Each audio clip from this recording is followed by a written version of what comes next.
Many Kenyan soldiers have entered the shopping centre in what appears to be a final effort to end the siege.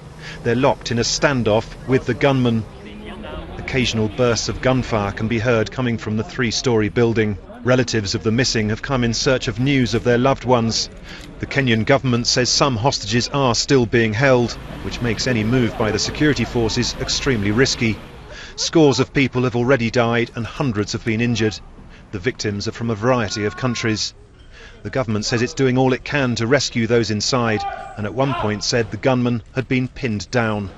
A good number of the attackers are still also in the building. We've been able to fairly isolate them. Have you spoken to them? But we are saying that the attackers range between 10 and 15 people.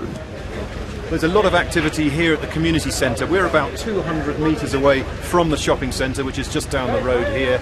Some of the injured have been brought here. There's a number of ambulances over there. But what's not clear is what exactly is going on inside the shopping centre now. We don't know exactly how many civilians, how many people are trapped in there who can't get out, and how many are possibly still being held by the gunmen. When the gunmen struck on Saturday at around noon, there was pandemonium.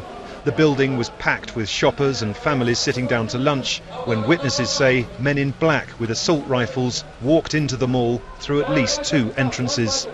Some Muslims were set free before the gunmen started shooting people and throwing grenades. The security guard who was just lying next to where I was shot in the head. He died instantly. I saw that actually. Then he shot at me. Unfortunately, the bullet actually, if you look here actually, there was a graze. There was a graze here.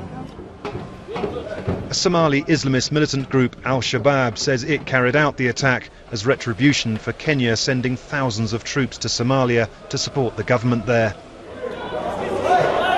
Hospitals across the Kenyan capital have been working flat out during this crisis.